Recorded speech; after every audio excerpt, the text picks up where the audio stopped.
In my younger days, I would have been more prescriptive. I would have pontificated, but as I grow old, I know, number one, that I do not have monopoly of wisdom.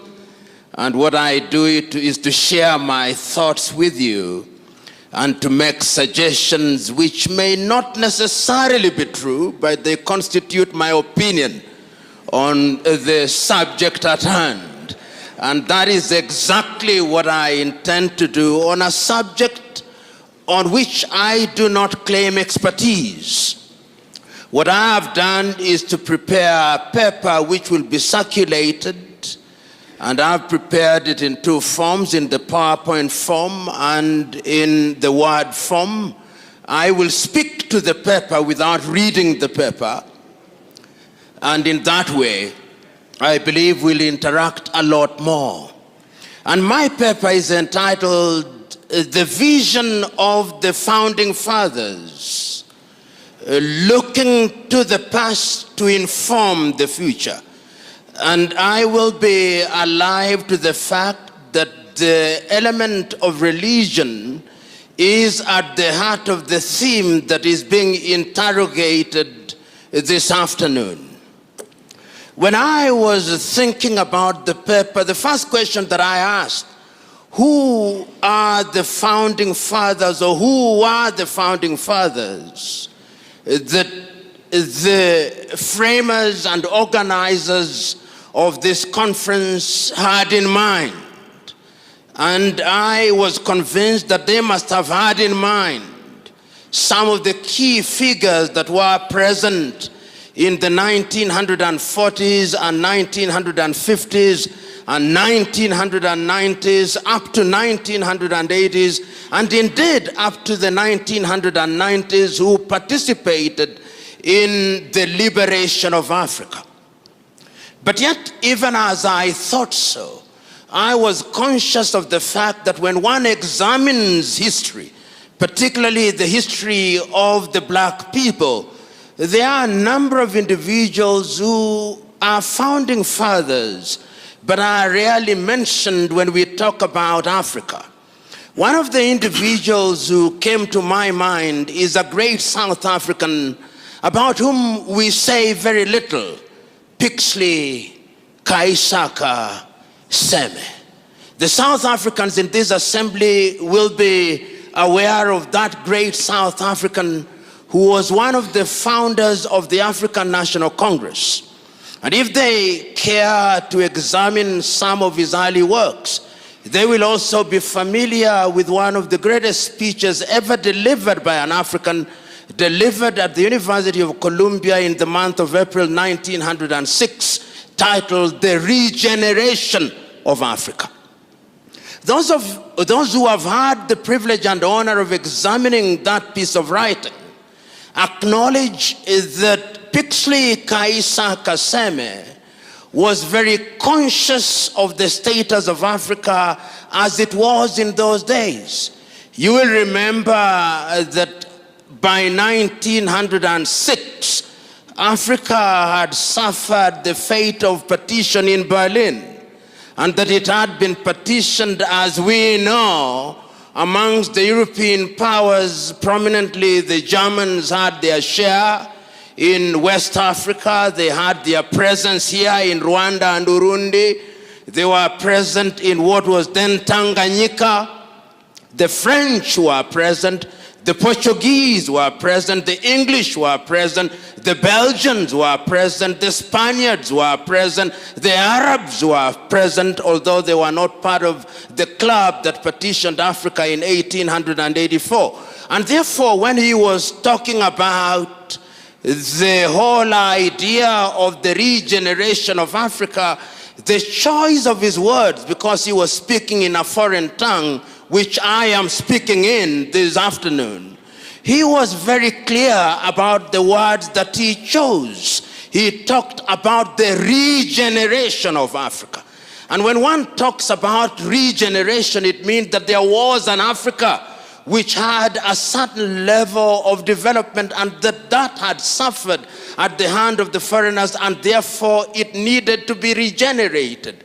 Those of you who are familiar with the thoughts and works of Senegal's Anta Cheikh Diop will know that Anta Cheikh Diop does recognize that there was indeed an Africa which had certain levels of civilization. In fact, the more romantic historians suggest that when Europe and Europeans were still living in the caves in the western part of Africa, there were organized kingdoms, and that there were libraries which rival the largest libraries in Africa today. Indeed, those of you who are students of religion like Professor here will know that people like Augustine of Hippo or Athanasius, some of the early thinkers in religion, were resident in what may today be called the Maghreb. In other words, therefore, when Pixley Kaisa Kaseme was speaking in 1906, and he was talking about the regeneration of Africa, he was telling us that Africa needs to rediscover herself, and that Africa needs to move a notch higher in order to find her pride of place amongst the community of nations. It is instructive, therefore, that the works and the ideas of Pixley Kaisa Kaseme were to be picked and developed a little later in time by other great African thinkers, yet one who is seldom mentioned, James Emmons Kwegyir Aggrey of Ghana, normally referred to as Aggrey of Africa. Many of you, particularly the Ghanaians who are here, will remember that James Emmons Kwegyir Aggrey was the first Ghanaian to earn a PhD and one of the early African leaders of the famous Achimota College in Accra, Ghana. And James Emmons Kwegyir Aggrey was indeed very clear in his mind. The story is told of James Emmons Kwegyir Aggrey, which I'll relate to you now that I have more time that was allotted to me. And the story is one that has been told by different people in different ways, but even if I retell it in the manner which offends the original story, my point will still be made. The point is this. He said, and he remembers as a teacher, that at one time there was a poultry farmer. And he says that this poultry farmer could only keep one thing, because when you're a poultry farmer, you only keep chicken. But he remembers that at one time, some of his chicken that he was keeping strayed into the bush. And when they came back home, there was within their ranks another chick which did not look like them. It was the chick of an eagle. And one day, after a passage of time, a naturalist came to the farmer and saw the eagle in all its splendor. And he said, "This is not chicken, this is an eagle." But the farmer said, "I know. It was once an eagle, but it has been fed on chicken feed for too long. It has long lost its chickenhood. It has long lost its eaglehood. It has now acquired chickenhood." And the poultry farmer and the naturalist said, "No, once an eagle, always an eagle, no matter how long you are fed on chicken feed." And the naturalist said, the farmer said, "I want you to demonstrate." And in the evening, he put the chick on his palm and urged it to fly, but it refused to fly. And the story is told, the farmer said, "I told you. It was once an eagle, it was fed on chicken feed, it has lost its eaglehood, it is now a chicken." But then the following day, the naturalist came early in the morning, and as the sun was rising, he put the chick on the palm of his hands and urged it on, and it flew and never came back again. And he said, "I told you, once an eagle, even if you feed it on chicken feed, it will remain an eagle." And he said so animatedly, it is reported, that is who an African is. He could have been fed on chicken feed, but it has never lost its eaglehood. James Emmons Kwegyir Aggrey was underlining the fact that no matter how devastated you are, you will always have that inner self. And I think the person who captured it in order to lay the basis of this as an artist is a man that we call Wole Soyinka. The many of you who are Nigerians here will remember Wole Soyinka's famous writing, "The man died, the man died, the man died, the man in you must never die," and the man includes the woman.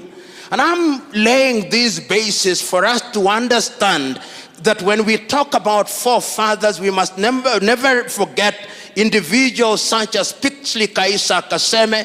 We must never forget people like James Eman Kwejiragri. We must not forget people like Cheikh Anta Diop.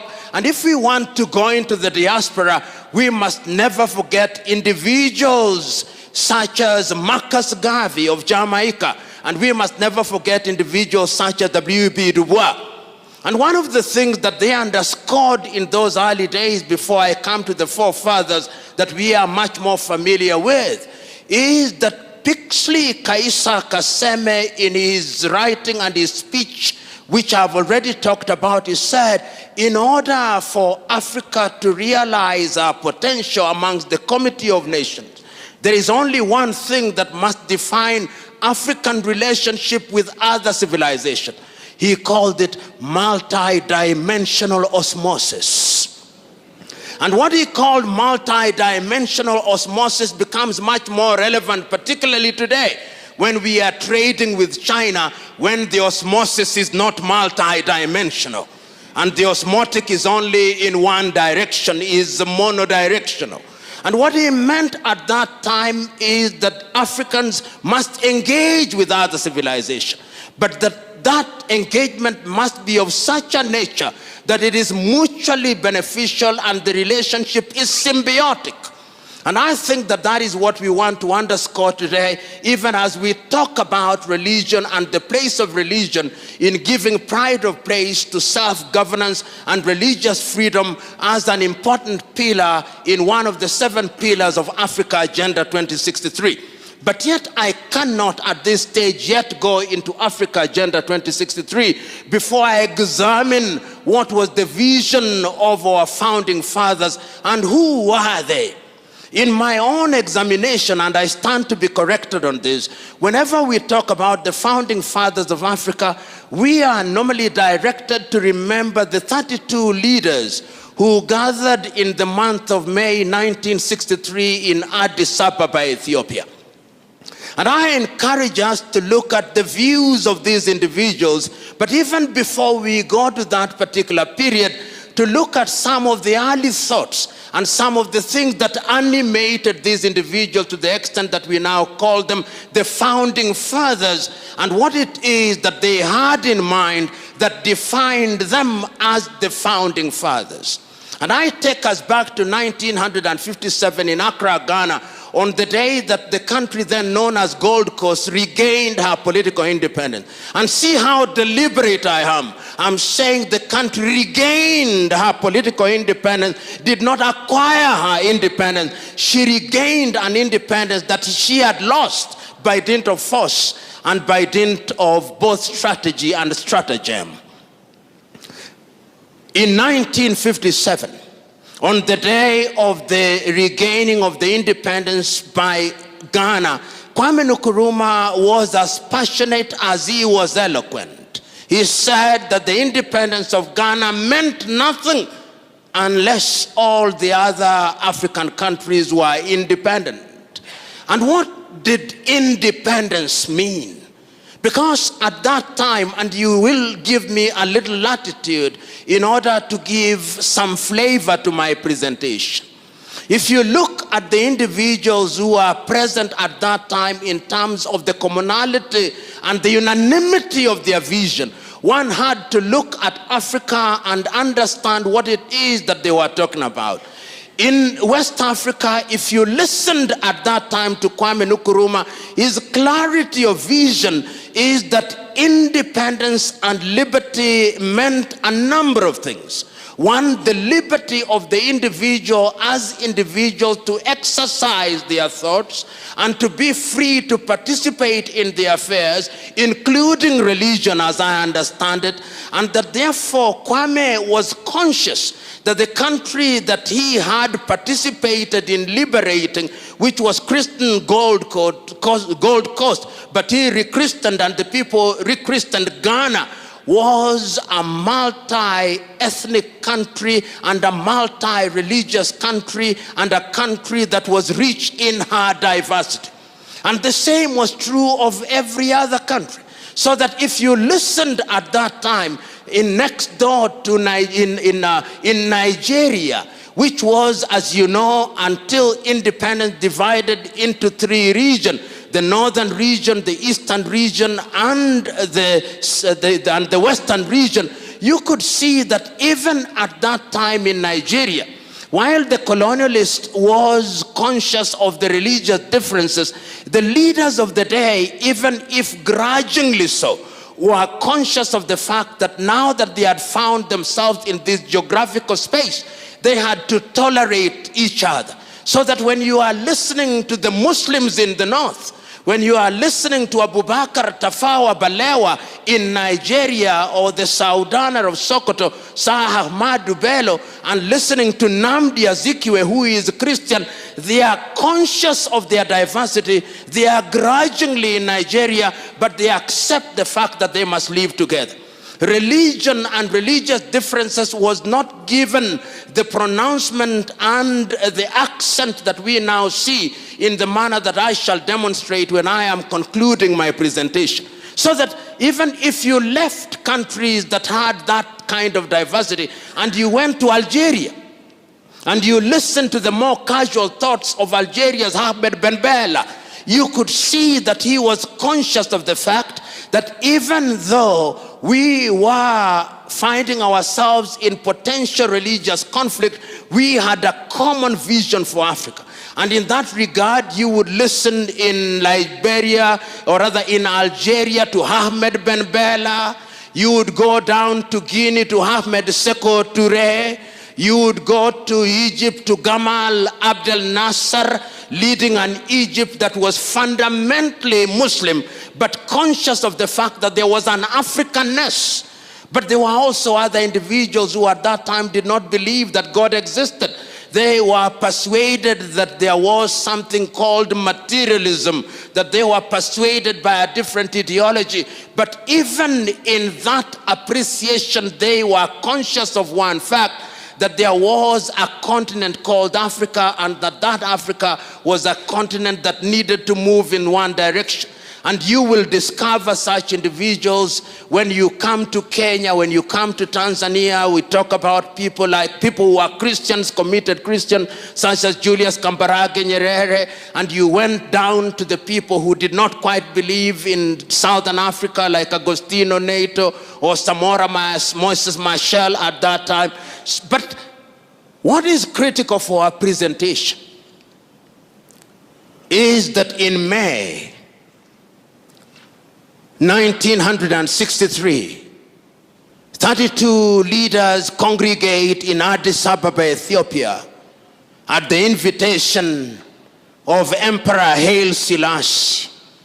And I invite you, ladies and gentlemen, to take time this evening or hereafter to read the speeches that were delivered by each one of them. And I've read each one of them several times.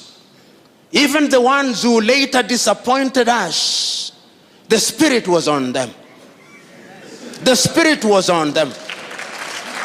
And I will only isolate a few of them in order for us to appreciate how far they could see.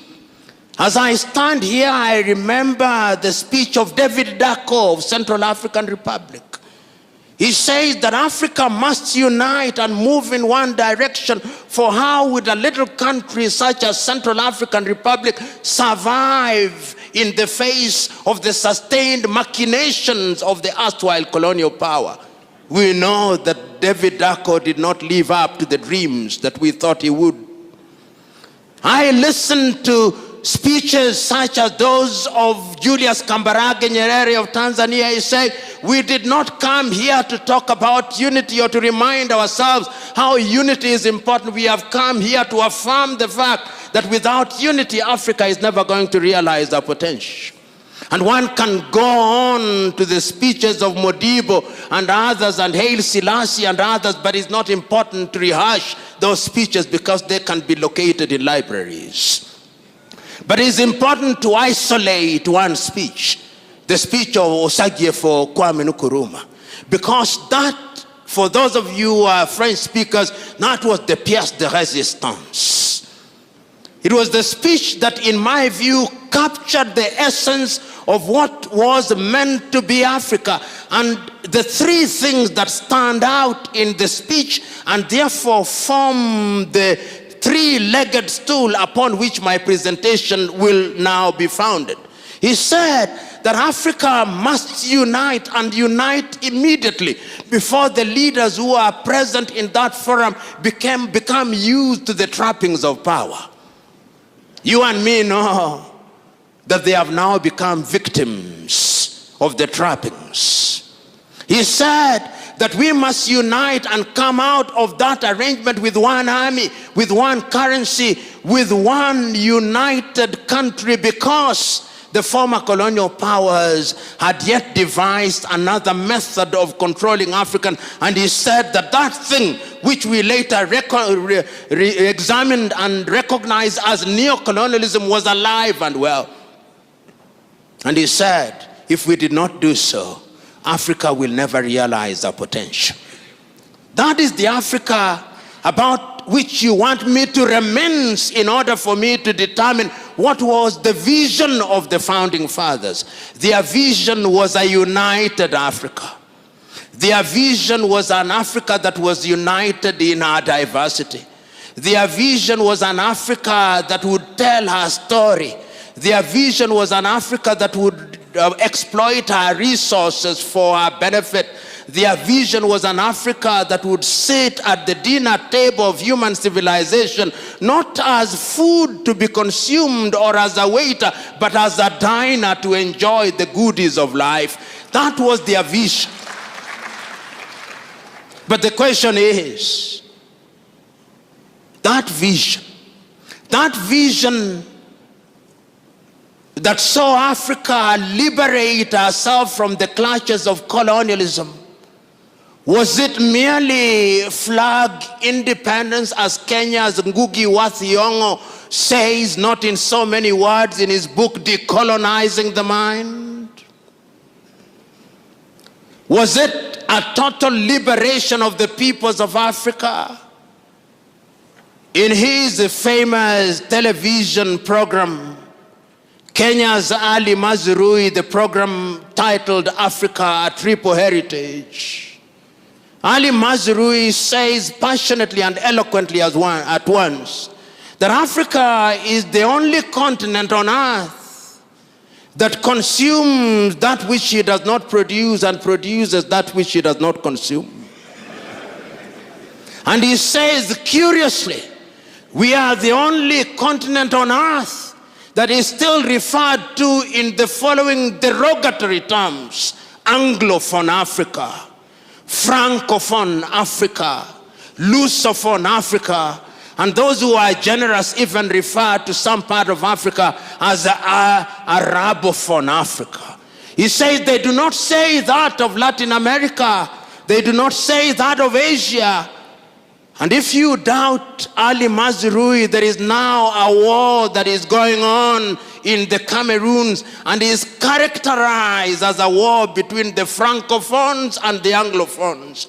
But if you go to the so-called Anglophone area, no more than 5% can speak eloquent French. Yet there are many ethnicities in that part of the world. And I'm submitting to us that this is important because it demonstrates that there is something in our minds that we have yet to liberate ourselves. We have yet to decolonize our mind, which Ngugi wa Thiong'o says is the prerequisite to our total liberation so that we can engage with the world meaningfully. You know, as I speak to you now, there are 54 recognized independent African countries, particularly if you talk to the Moroccans. But when you liberate yourself from Morocco, there are 55 because of Sahrawi. But I'll be of good manners. I'll say there are 54 recognized and 55 with one unrecognized. That Africa is an Africa that ought to be governed by the vision of the founding fathers. That vision was articulated in the Charter of the Organization of African Unity. One can say that the Charter of the Organization of African Unity did form the foundation stone upon which we liberated all countries, and that these countries were liberated up until 1994 or 1990 with the death of apartheid regime. The question is that vision alive? The question is that vision relevant today, particularly when we talk about freedom and good governance? The question is that vision alive for those of us who are spiritually and religiously inclined? The question is that vision alive? Can it be predicated in the Bible? This good governance that we keep on talking about, what is it? Permit me to refer to the Bible on the assumption that you are readers of the Bible and that you are Christians of Berea, who beyond the preaching will go out and find out whether I said the things that are to be found in the Bible. You know, there are two things in the Bible that inform my engagement with you in this afternoon. One of them is actually located in the Bible, and one of them is located in the dramatization of the Bible, and you'll allow me to repeat that dramatization. The first one is the story of Korah in the Bible. This man Korah, you know what he did? He assembled 250 elders of Israel, and they confronted Moses. And they said, you know, you have made laws unto yourself that you may be a prince over us. He had, of course, poisoned the minds of everybody else. And what happened? The Bible records that they were consumed. God consumed them. Because there is no freedom outside of the law. That is the message that I gather there. And then when they grumbled again, 14,700 of them were consumed. Those of you who are readers of the Luo Bible, there is a mistake in the Luo Bible. They say 14,800. They were actually 14,700 were consumed. Even the Bible can have a mistake. I've drawn it to the attention of the Kenya Bible Society. I think it was a typographical error. But it doesn't take away the point that I want to make. The point that I want to make is that when we talk about freedom, we must remember that freedom must be in the context of good governance. And that good governance must be in the context of the individuals with certain moral values. Mwalimu Julius Kambarage Nyerere articulated it very well in the Arusha Declaration in 1967 when he said that a country must be governed by certain ideals and certain taboos. The things that you don't do and the things that you can legitimately do for the better good. So that even in the Bible, when we talk about the vision of the founding fathers, even without their having been Christians or unanimity as to whether they were picking it from Christianity, there is a sense in which there is a possibility of situating this vision in the Bible. The second element in the Bible that I want to talk about is the dramatization. The time that was allotted to me is about, but remember, I'm also consuming the time that was allotted to Professor Mwencha. So I'm in safe territory. And I'm conscious that the law of diminishing returns is operating after lunch. So I'll conclude very shortly.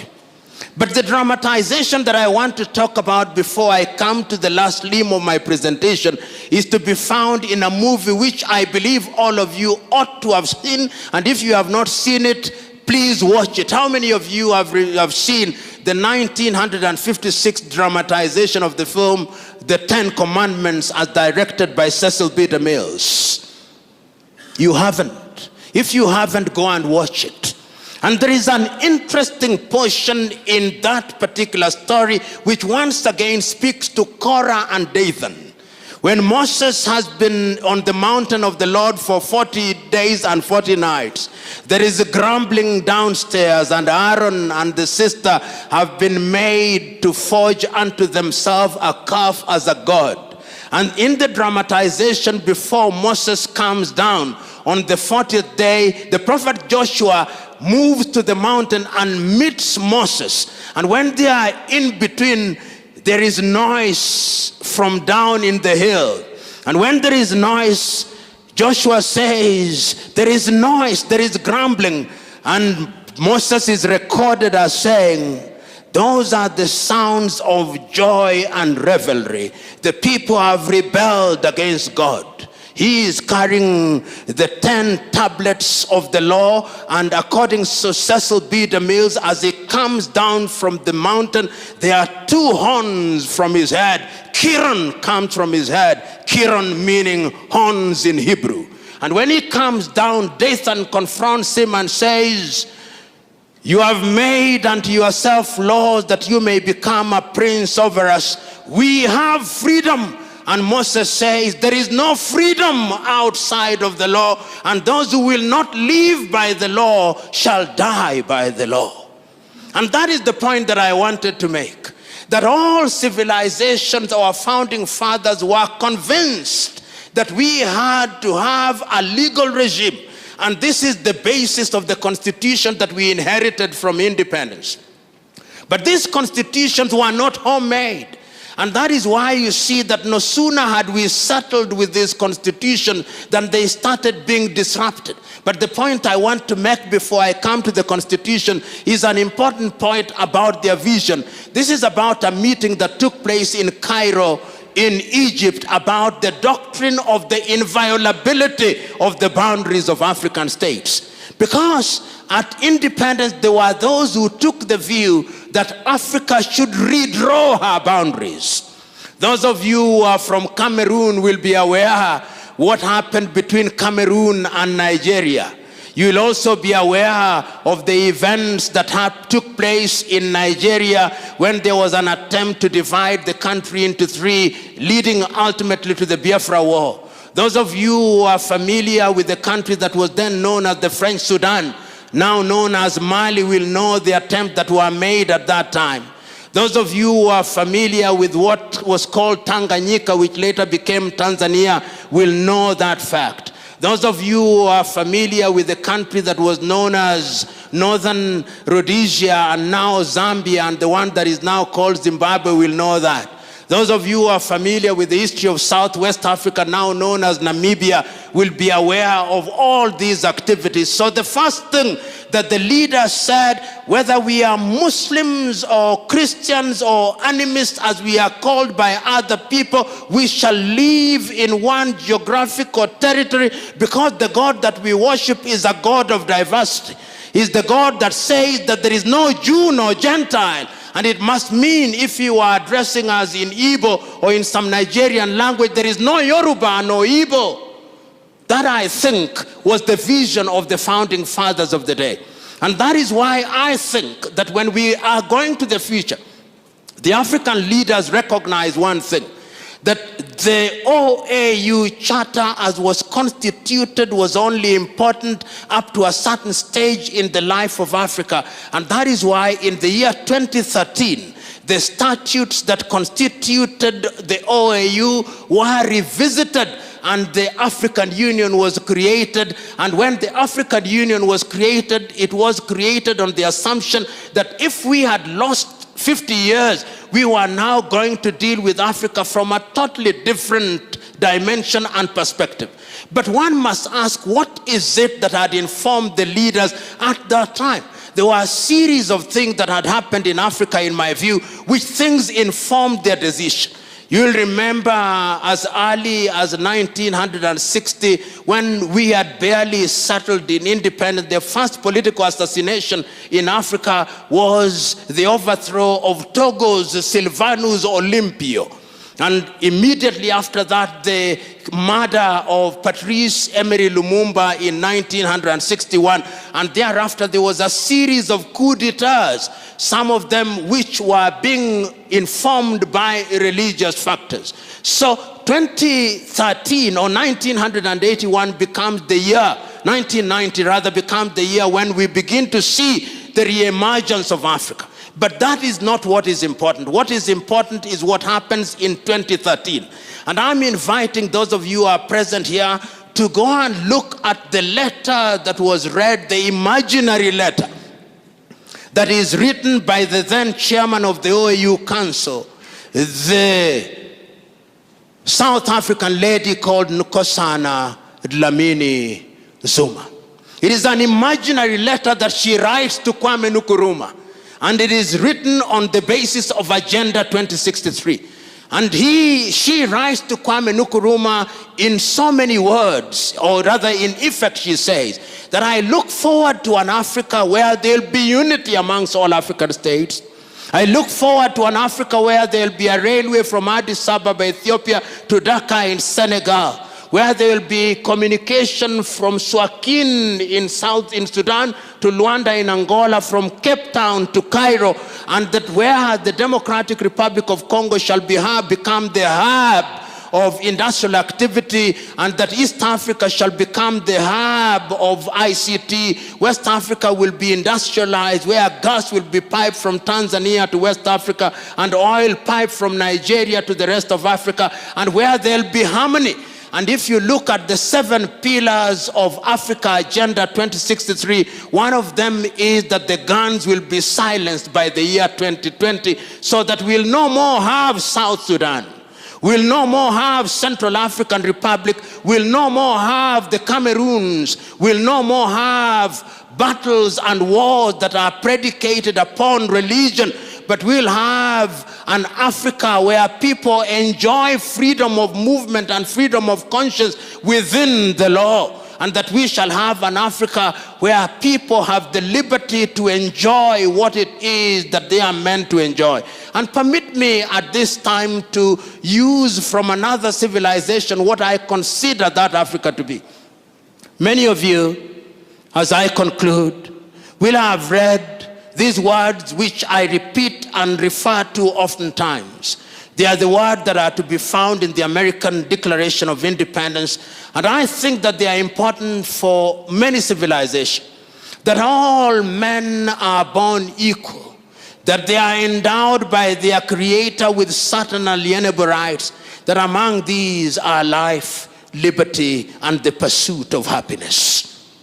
So that it must have been, when we go back to Pixley Kaisa Kaseme, when we go back to James Emmons Kwejiragri, when we go back to Cheikh Anta Diop, when we go back to W.E.B. Du Bois, when we go back to Marcus Garvey, when we come to 1963 and we are talking of Kwame Nkrumah, or we are talking of Sekou Touré, or Olympio, or any of the leaders, it must have been their intention that it is for these reasons that governments are instituted amongst men. And I think that is the second part of the American Declaration of Independence. It is for these reasons that governments are instituted amongst men. These are not the words of the American Declaration, these are now my words. Instituted amongst men to midwife the process of their enjoying those rights.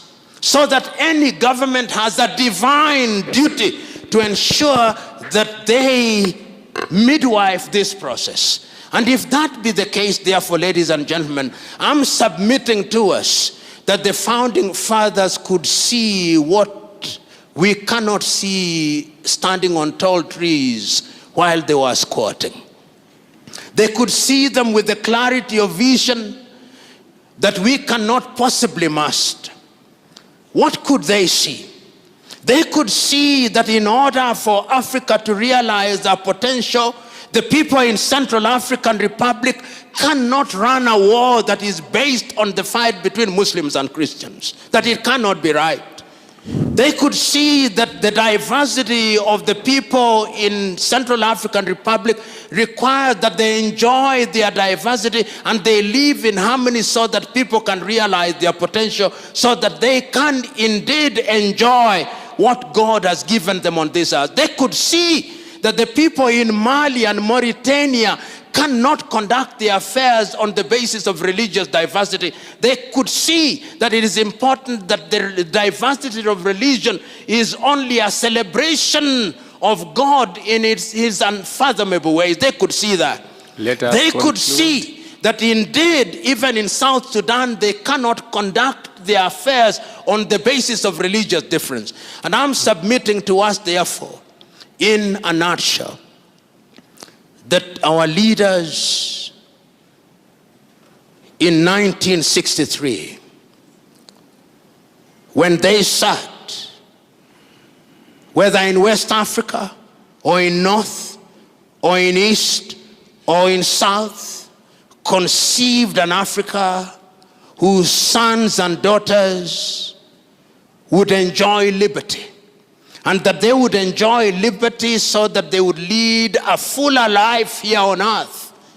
But they would have the freedom of choice to exercise their freedom. And that if governments were instituted amongst them, those governments would be trustees of power for purposes of creating an enabling environment. They could foresee that we are diverse with over 3,000 languages, and that in our diversity we could enjoy our unity. In the words of Kenya's Ali Mazrui, our diversity must not be a Tower of Babel, but it could, if we want it to be a power of Babel. They could foresee that we must recognize that we have no monopoly of wisdom or monopoly of knowledge, and it is not for us to judge, and our duty is only to fulfill our affairs. It is in this regard that I see Africa Agenda 2063 as a useful document that attempts to project into the future and to remind us that in 2063, when some of us may be alive and well, that Africa will be a continent that is respected and is not referred to in derogatory terms, whether when it is convenient we are developing, when it is not convenient we are developed, when it is convenient we are the dark continent, when it is convenient we are a rising continent, that we shall, in the words of Patrice Emery Lumumba of Congo, be in a position to tell our story, however bad that story is. That is the Africa that Kwame Nkrumah must have seen. That is the Africa that Modibo Keita must have seen. That is the Africa that Julius Kambarage Nyerere must have seen. That is the Africa that I want you to see. Even you who are sitting here as Seventh-day Adventists, those of you who are sitting here as followers of Jesus Christ, Latter-day Saints, those of you who are sitting here as Anglicans or Presbyterians, the truth is, we are committed to one thing: Christ of Nazareth, passion in Gethsemane, agony in Golgotha, joy on the third day. God bless you.